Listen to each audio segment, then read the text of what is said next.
যারা খুব অল্প সময়ের মধ্যে চান যে আপনাদের সমস্ত চুল পড়া বন্ধ হয়ে গিয়ে চুল দ্রুত গতিতে লম্বা হোক, আজকের ভিডিওটা তাদের জন্য। আসসালামু আলাইকুম, welcome back to my channel beauty tips and personal blog. আশা করি যে যেখান থেকে দেখছেন অনেক ভালো আছেন। আমার ভিডিওগুলো ভালো লেগে থাকলে চ্যানেলটিকে একটি সাবস্ক্রাইব করে দিবেন। চলুন তাহলে রেমেডিটি তৈরি করে নিই। প্রথমেই আমি নিয়ে নেব 1 কাপের মতো সরিষার তেল। এখানে আপনারা চাইলে নারকেল তেল, জোজোবা অয়েল, অলিভ অয়েল দিয়েও এই তেলটা তৈরি করে নিতে পারেন। তবে এইখানে সরিষার তেল নেওয়ার বিশেষ একটি কারণ আছে, যা আমি ভিডিওর শেষে বলে দিব। আমি এখানে 1 বাটি নিয়ে নিয়েছি, এটার পরিমাণ এবং কাপের পরিমাণটা সেম। এখন আমি এখানে নিয়ে নিব 2টি উপাদান। প্রথমেই আমি 1 কাপ সরিষার তেলের জন্য নিয়ে নিয়েছি 1 চা চামচ কালো জিরা। এখানে কিন্তু পরিমাণটা সঠিকই দিতে হবে। আমি 1 চা চামচের মতো কালো জিরা নিয়ে নিয়েছি। আর নিয়ে নিব 1 কাপ তেলের জন্য 2টি মাত্র লবঙ্গ, এর বেশি কিন্তু নেওয়া যাবে না। ব্যাস হয়ে গেল। এখন আমি এটাকে এই সরিষার তেলটার মধ্যে ঢেলে দিব। ঢেলে দেওয়ার পরে একটুখানি নেড়ে চেড়ে এটাকে আমি অন্ততপক্ষে আধা ঘন্টার জন্য রেস্টে রেখে দিব। আজকের এই হেয়ার অয়েলটা মূলত অনলাইন বিজনেস যারা করেন তারা এই রেমেডিটা বানিয়ে থাকেন, কিন্তু কখনোই তারা তাদের সিক্রেটটা শেয়ার করে থাকেন না। আজকে আমি আপনাদের কাছে এই সিক্রেটটা পুরোপুরিভাবে শেয়ার করে দিব। আমি এখন এটাকে একটু সাইডে রেখে দিব। রেখে দিয়ে এখানে আমি নিয়ে নিব আরও একটি উপাদান, যেটা আমাদের তেলটা তৈরি করার সময় লাগবে। একটা পেঁয়াজ নিয়ে নিব। 1 কাপ তেলের জন্য কিন্তু একটা পেঁয়াজই যথেষ্ট। আমরা সবাই পেঁয়াজের গুণাগুণ সম্পর্কে জানি। পেঁয়াজ আমাদের চুল দ্রুত বৃদ্ধি করতে সহায়তা করে, চুলের পাকা কমায়, আর চুলের গোড়া করে তোলে শক্ত আর মজবুত। আমি পেঁয়াজটাকে কুচি কুচি করে কেটে নিয়েছি। আপনারা বড় বড় টুকরো না করে পেঁয়াজটাকে ঠিক এভাবেই কেটে নেওয়ার চেষ্টা করবেন। মনে রাখবেন, হোমমেড অয়েল বানানোটা সহজ হলেও কিন্তু এটার কিছু পরিমাণ এবং কাটারও কিন্তু কিছু প্রসেস আছে। এখন আমি যেই প্যানটাতে তেলটা তৈরি করে নিব, সেখানে আমি পেঁয়াজ ছাড়া শুধুমাত্র সরিষার তেল, কালো জিরা আর লবঙ্গটা দিয়ে দিলাম। এখন আমি সরাসরি এটাকে নিয়ে চুলাতে চলে যাব। তবে হ্যাঁ, এই পর্যায়ে কিন্তু আপনারা কোনোভাবেই ভিডিওটা টেনে টেনে দেখতে পারবেন না, কারণ তেলটা বানানোর মেন প্রসেসটাই কিন্তু এখানে রয়ে গিয়েছে। এখানে কিন্তু আপনারা টেনে গেলেই তেলটা 19-20 হয়ে যেতে পারে। আমি চুলার আঁচটা দেখিয়ে দিচ্ছি। চুলার আঁচটা একেবারে লো হিটে রেখে আমি তেলটা চুলাতে বসিয়ে দিলাম। আমার তেলটা অলরেডি ফেনা ফেনা তৈরি হওয়া শুরু হয়ে গিয়েছে। এখানে কিন্তু ভয় পাবার কিছুই নেই, সরিষার তেলে কিন্তু একটু ফেনা হবেই। তবে এটা যখন কালো জিরা আর লবঙ্গটা যখন একেবারে পুরোপুরিভাবে ভাজা ভাজা হয়ে যাবে, তখন কিন্তু তেলটা আবার ঠিক আগের মতোই হয়ে যাবে। আর একটা কথা মনে রাখবেন, একটু ঘন ঘন আপনারা এটাকে নাড়তে থাকবেন, যাতে করে এখানে দেওয়া উপকরণগুলো সমানভাবে মানে চুলার তাপটা পায়। এইটুকু জায়গা আমি কোনো প্রকারে টেনে দেইনি অথবা স্কিপ করিনি, আপনাদের সরাসরি দেখাবো বলে। দেখুন, এখন কিন্তু আমার ফেনা হয়ে যাওয়াটা কমে যাচ্ছে। ধীরে ধীরে এটা কিন্তু কমে আসবে। যখন এটা পুরোপুরিভাবে কমে যাবে, তখন আমরা যে পেঁয়াজ কেটে রেখেছিলাম সেই পেঁয়াজটা এটার মধ্যে দিয়ে দিতে হবে। আমার আরেকটু ফেনা রয়ে গিয়েছে, যখন এটা পুরোপুরিভাবেই শেষ হয়ে যাবে তখন আমি এই পেঁয়াজটা দিয়ে নিব। এই জিনিসটা মাথায় রাখবেন। এখন আমি পেঁয়াজটাকে দিয়ে নিচ্ছি। দেওয়ার সাথে সাথে কিন্তু এই রকম বেশি একটা ফেনা তৈরি হবে, ভয় পাবার কিছু নেই। এই পর্যায়ে চুলার আঁচটা যেরকম ছিল সেরকমই থাকবে, তবে ঘন ঘন নাড়তে হবে, মানে নাড়ার মধ্যেই আপনাদেরকে থাকতে হবে যাতে পেঁয়াজটা পুড়ে না যায়।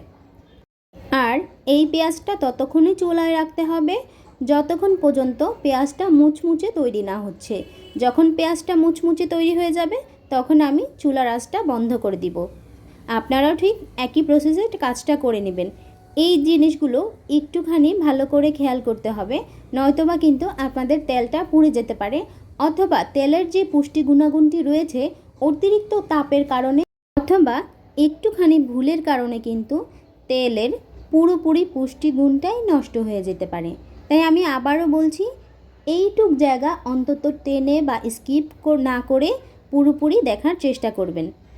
আপনারা এই পর্যায়ে দেখবেন যে ধীরে ধীরে ফেনাটা কমে যাচ্ছে। আমি চুলা থেকে নামিয়ে নিয়েছি। এখন আমি এটাকে ভালো করে ঠান্ডা করে নিব।